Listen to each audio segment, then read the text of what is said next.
بسم اللہ الرحمن الرحیم۔ السلام علیکم۔ لوزینہ بہت خوبصورت لڑکی تھی۔ میں یہ کہہ سکتی ہوں کہ میں تمہاری خاطر اپنی جان قربان کر دوں گی۔ عماد نے کہا، میں نے اپنا فرض ادا کیا ہے۔ ہم لوگ حکم کے پابند ہوتے ہیں۔ شاید یہ جذبات کا اثر ہے کہ میں ایسے محسوس کرتی ہوں جیسے میں نے پہلے بھی تمہیں کہیں دیکھا ہے۔ عماد نے کہا، ہو سکتا ہے دیکھا ہو، تم مصر گئی ہوگی، وہاں دیکھا ہوگا۔ لڑکی نے کہا، میں مصر ضرور گئی ہوں، تمہیں نہیں دیکھا تھا۔ اس نے مسکرا کر پوچھا، میرے متعلق تمہارا کیا خیال ہے؟ کیا میں خوبصورت نہیں ہوں؟ عماد نے سنجیدگی سے کہا، تمہاری خوبصورتی سے میں انکار نہیں کر سکتا۔ میں سمجھ گیا ہوں تم نے یہ سوال کیوں کیا ہے۔ تم ضرور حیران ہوگی کہ میں نے تمہارے ساتھ وہ سلوک کیوں نہیں کیا ہے جو تمہاری صلیب کے 2 سپاہیوں نے تمہارے ساتھ کرنا چاہا تھا۔ ہو سکتا ہے تمہارے دل میں میرے لیے یہ خوف ابھی تک موجود ہو کہ میں تمہیں دھوکہ دے رہا ہوں اور تمہیں شوبک لے جا کر خراب کروں گا، یا تمہارے ساتھ تمہاری مرضی کے خلاف شادی کر لوں گا، یا تمہیں بیچ ڈالوں گا۔ میں تمہارا یہ خوف دور کرنا ضروری سمجھتا ہوں، لڑکی میرے مذہب کی ہو یا کسی دوسرے مذہب کی۔ میں کسی لڑکی کو بری نظر سے دیکھ ہی نہیں سکتا۔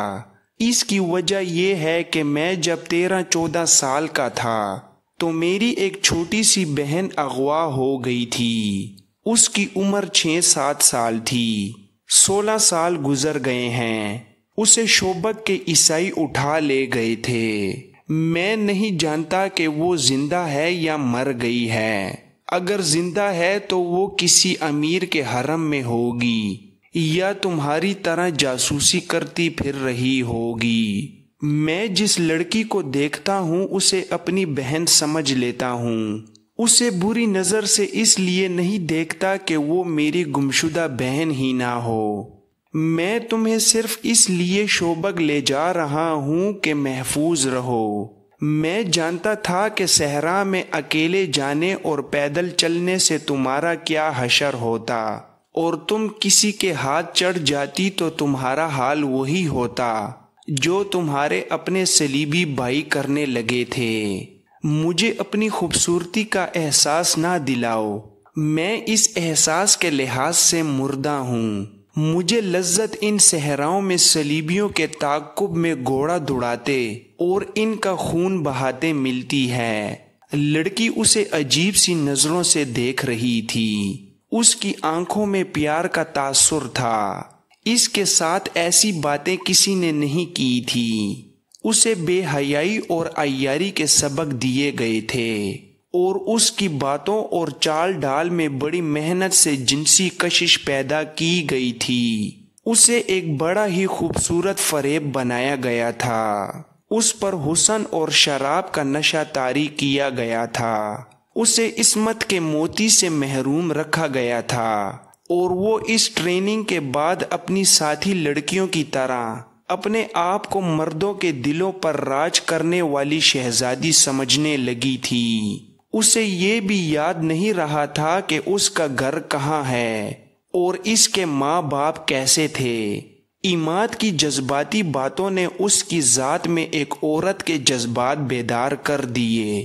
وہ گہری سوچ کے عالم میں کھو گئی، جیسے وہ بے تکلف ہو گئی ہو۔ اس نے گہری سوچ کے عالم میں کہا، ایک ڈراؤنے خواب کی طرح یاد آتا ہے کہ مجھے ایک گھر سے اٹھایا گیا تھا۔ مجھے یاد نہیں آ رہا کہ اس وقت میری عمر کیا تھی۔ اس نے اپنے بالوں میں دونوں ہاتھ پھیرے اور بالوں کو دونوں مٹھیوں میں لے کر جھنجھوڑا، جیسے پرانی یادوں کو بیدار کرنے کی کوشش کر رہی ہو۔ اس نے اکتا کر کہا، کچھ یاد نہیں آتا۔ میرا ماضی شراب اور عیش و عشرت اور حسین عیاریوں میں گم ہو گیا ہے۔ میں نے کبھی بھی نہیں سوچا کہ میرے والدین کون تھے اور کیسے تھے۔ مجھے کبھی ماں باپ کی ضرورت محسوس ہوئی ہی نہیں، میرے اندر جذبات تھے ہی نہیں، مجھے معلوم ہی نہیں کہ مرد باپ اور بھائی بھی ہو سکتا ہے۔ مرد مجھے اپنی تفریح کے استعمال کی چیز سمجھتے ہیں، لیکن میں مردوں کو استعمال کیا کرتی ہوں۔ جس پر میری خوبصورتی اور میری جوانی کا نشہ طاری ہو، اسے میں حشیش اور شراب سے اپنا غلام بنا لیا کرتی ہوں۔ مگر اب تم نے جو باتیں کی ہیں انہوں نے مجھ میں وہ احساس بیدار کر دیا ہے جو ماں باپ بہن اور بھائی کا پیار مانگتی ہیں۔ اس کی بے چینی بڑھتی گئی، وہ رک رک کر بولتی رہی، پھر بالکل ہی چپ ہو گئی۔ کبھی عماد کو ٹکٹکی باندھ کر دیکھنے لگتی اور کبھی اپنے سر پر ہاتھ رکھ کر اپنے بال مٹھی میں لے کر جھنجھوڑنے لگتی۔ وہ دراصل گمگشتہ ماضی اور حال کے درمیان بھٹک گئی تھی۔ عماد نے جب اسے کہا کہ اٹھو چلیں، تو وہ بھولے بھالے معصوم سے بچے کی طرح اس کے ساتھ چل پڑی۔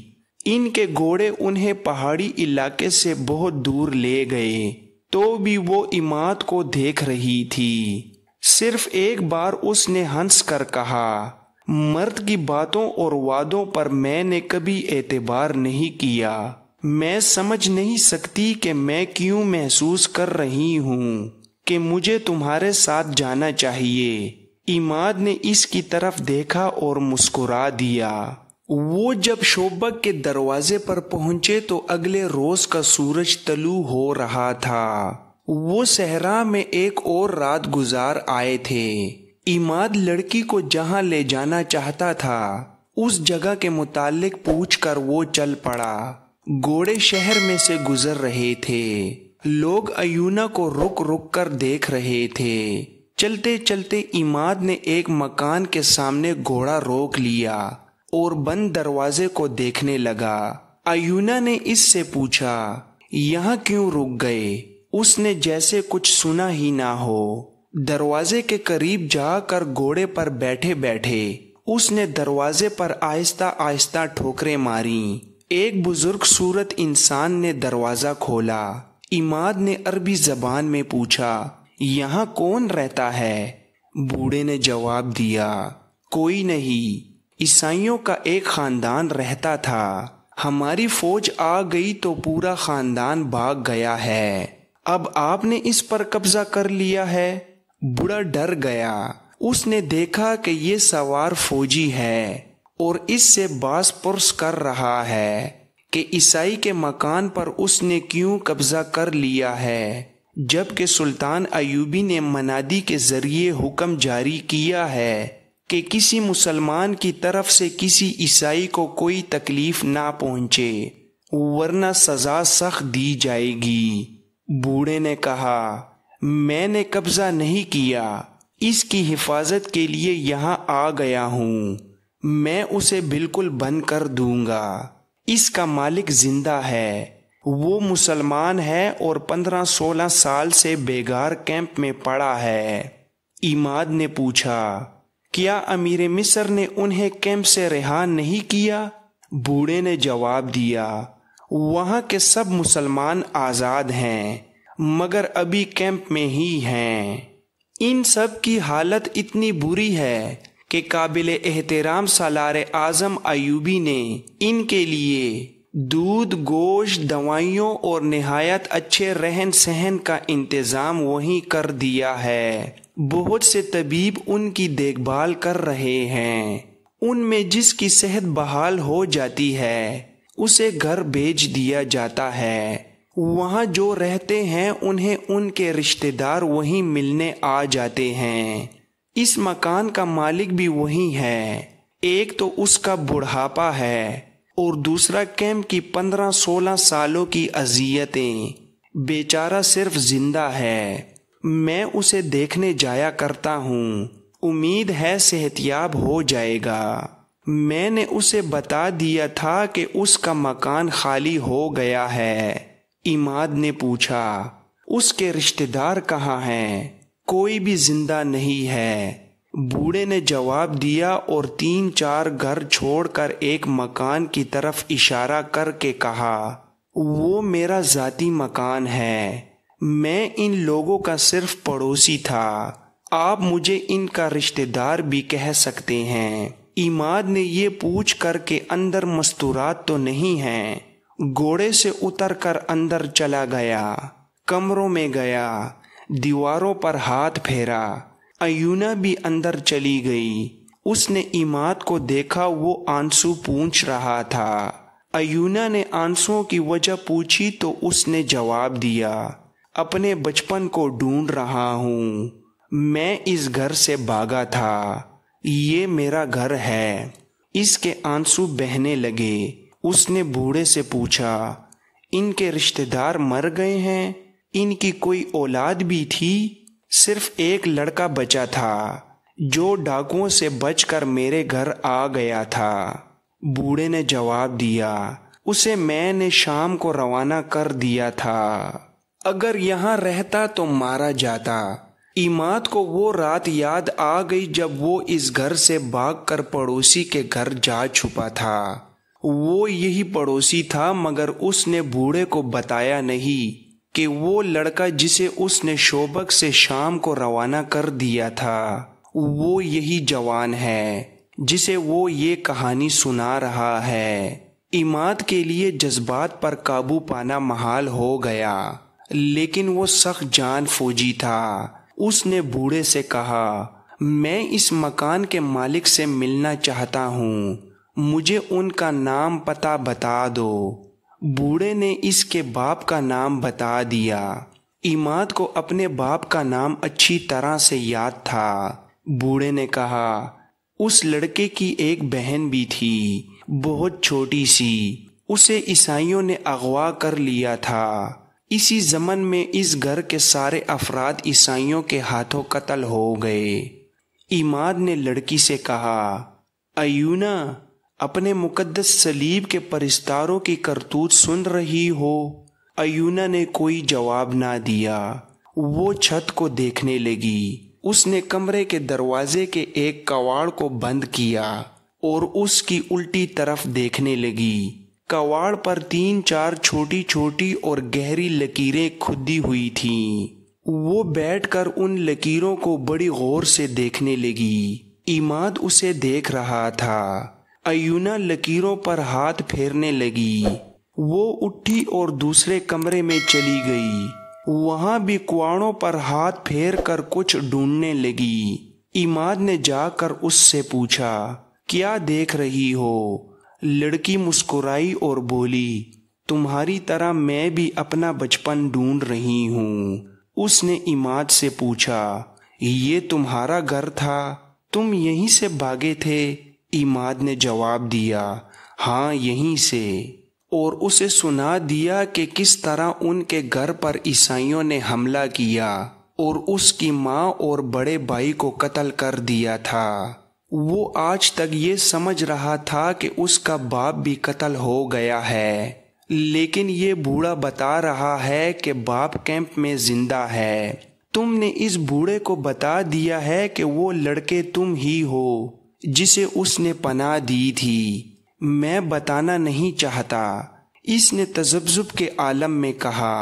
ایونا اسے بڑی غور سے دیکھنے لگی اور بوڑھا ان دونوں کو دیکھ دیکھ کر حیران ہو رہا تھا کہ یہ دونوں یہاں کیا دیکھ رہے ہیں۔ عماد بچپن کی یادوں میں گم ہو گیا تھا۔ بوڑھے نے پوچھا، میرے لیے کیا حکم ہے؟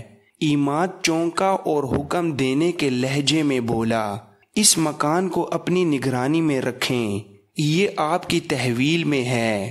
اس نے ایونا سے کہا، آؤ چلیں۔ ایونا نے اس سے پوچھا، کیا تم اپنے باپ سے نہیں ملو گے؟ عماد نے جواب دیا، پہلے اپنا فرض ادا کر لوں، مجھے ریگستان میں میرا کمانڈر ڈھونڈ رہا ہوگا، وہ مجھے مردہ قرار دے چکے ہوں گے، وہاں میری ضرورت ہے، آؤ میرے ساتھ آؤ، میں یہ امانت کسی کے حوالے کر دوں۔ لڑکیاں لڑکیاں لڑکیاں، سلطان صلاح الدین ایوبی نے شگفتہ سی لہجے میں علی بن سفیان سے کہا، کیا یہ کمبخت صلیبی میرے راستے میں لڑکیوں کی دیوار کھڑی کرنا چاہتے ہیں؟ کیا وہ لڑکیوں کو میرے سامنے نچا کر مجھ سے شوبک کا قلعہ لے لیں گے؟ علی بن سفیان نے کہا، امیر محترم، آپ اپنی ہی باتوں کی تردید کر رہے ہیں۔ یہ لڑکیاں دیوار نہیں بن سکتی، دیمک بن چکی ہیں اور دیمک کا کام کر رہی ہیں۔ آپ کے اور محترم نور الدین زنگی کے درمیان غلط فہمی پیدا کرنے کی کوشش لڑکیوں کے ہاتھوں کرائی گئی ہے، اور ان لڑکیوں نے حشیش اور شراب کے ذریعے ہمارے مسلمان حکام اور امراء کو استعمال کیا ہے۔ سلطان ایوبی نے کہا، یہ وہی موضوع ہے جس پر ہم 100 بار بات کر چکے ہیں۔ مجھے ان لڑکیوں کے متعلق کچھ بتاؤ۔ یہ تو معلوم ہو چکا ہے کہ یہ 8 جاسوس ہیں۔ انہوں نے اب تک کوئی نیا انکشاف کیا ہے یا نہیں؟ علی بن سفیان نے جواب دیا، انہوں نے بتایا ہے کہ شوبک میں صلیبی جاسوس اور تخریب کار موجود ہیں، لیکن ان میں سے کسی کی بھی نشاندہی نہیں ہو سکتی، کیونکہ ان کے گھروں اور ٹھکانوں کا علم نہیں۔ ان میں سے 3 مصر میں کچھ وقت گزار کر آئی ہیں۔ وہاں انہوں نے جو کام کیا ہے وہ آپ کو بتا چکا ہوں۔ سلطان ایوبی نے کہا، کیا وہ قید خانے میں ہیں؟ علی بن سفیان نے جواب دیا، نہیں، وہ اپنی پرانی جگہ رکھی گئی ہیں، ان پر پہرا ہے۔ اتنے میں دربان اندر آیا۔ اس نے کہا، عماد شامی نام کا ایک عہدیدار ایک صلیبی لڑکی کو ساتھ لایا ہے، کہتا ہے کہ اسے اس نے کرک کے راستے پر پکڑا ہے اور یہ لڑکی جاسوس ہے۔ سلطان ایوبی نے کہا، دونوں کو اندر بھیج دو۔ دربان کے جاتے ہی عماد اور ایونہ اندر آئے۔ سلطان ایوبی نے عماد سے کہا، معلوم ہوتا ہے بہت لمبی مسافت سے آئے ہو، تم کس کے ساتھ ہو؟ عماد نے جواب دیا، میں شامی فوج میں ہوں، میرے کماندار کا نام احتشام ابن محمد ہے اور میں البرگ دستے کا عہدیدار ہوں۔ البرگ کس حال میں ہے؟ سلطان ایوبی نے پوچھا اور علی بن سفیان سے کہا، البرگ فی الواقعہ برگ ہے۔ ہم نے جب سوڈانیوں پر شبخون مارے تھے تو البرگ قیادت کر رہا تھا، صحرائی چھاپوں میں اس کی نظیر نہیں ملتی۔ عماد نے کہا، سالار اعظم، آدھا دستہ اللہ کے نام پر قربان ہو چکا ہے، میرے گروہ میں سے صرف میں رہ گیا ہوں، تم نے اتنی جانیں ضائع تو نہیں کی؟ سلطان ایوبی نے سنجیدگی سے پوچھا، مر جانے اور قربان ہونے میں بہت فرق ہے۔ عماد نے جواب دیا، نہیں سالار اعظم، اللہ ذوالجلال گواہ ہے کہ ہم نے ایک ایک جان کے بدلے 20 جانیں لی ہیں۔ اگر صلیبیوں کی فوج اپنے ٹھکانے پر پہنچ گئی ہے تو وہ صرف چند ایک زخمی ہوں گے۔ فلسطین کی ریت کو ہم نے صلیبیوں کے خون سے لال کر دیا ہے۔ ہمارے دستوں نے بھی دشمن پر پورا قہر برسایا ہے۔ دشمن میں اب اتنا دم نہیں رہا کہ وہ تھوڑے سے عرصے میں اگلی جنگ کے لیے تیار ہو جائے۔ سلطان ایوبی نے لڑکی سے پوچھا، اور تم، کیا تم پسند کرو گی کہ اپنے متعلق ہمیں سب کچھ بتا دو؟ سب کچھ بتا دوں گی، ایونہ نے کہا اور اس کے آنسو بہنے لگے۔ سلطان ایوبی نے عماد سے کہا، عماد شامی، فوجی آرام گاہ میں چلے جاؤ اور نہا دھو لو، آج کے دن اور آج کی رات آرام کرو، کل واپس اپنے جیش میں چلے جانا۔ عماد نے کہا، میں دشمن کے 2 گھوڑے بھی لایا ہوں اور ان کی تلواریں بھی ہیں۔ سلطان ایوبی نے ذرا سوچ کر کہا، گھوڑے استبل میں اور تلواریں اسلحہ خانہ میں دے دو، اگر ان گھوڑوں میں کوئی تمہارے گھوڑے سے بہتر ہو تو بدل لو۔ باہر کے محاذ پر گھوڑے کی کیا حالت ہے؟ عماد نے بتایا، کوئی پریشانی نہیں، اپنا ایک گھوڑا ضائع ہوتا ہے تو ہمیں صلیبیوں کے 2 گھوڑے مل جاتے ہیں۔ عماد سلام کر کے باہر نکل گیا۔ اس نے امانت صحیح جگہ پہنچا دی تھی۔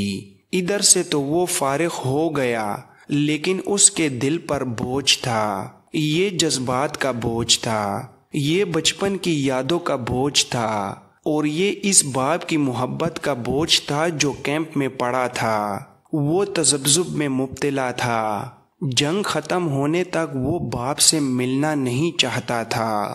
ڈرتا تھا کہ باپ کی محبت اور دل کے پرانے زخم اس کے فرض کے راستے میں حائل ہو جائیں گے۔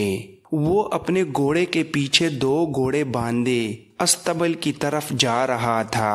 اسے ماحول کا کوئی ہوش نہیں تھا۔ گھوڑا اسے ایک گھاٹی پر لے گیا۔ اس نے سامنے دیکھا، شوبک کا قصبہ اسے نظر آ رہا تھا۔ وہ رک گیا اور اس قصبے کو دیکھنے لگا جہاں وہ پیدا ہوا تھا اور جہاں سے جلا وطن تھا۔ اس پر جذبات نے رکت طاری کر دی۔ راستے سے ہٹ کر رکو سوار، اسے کسی کی آواز نے چونکا دیا۔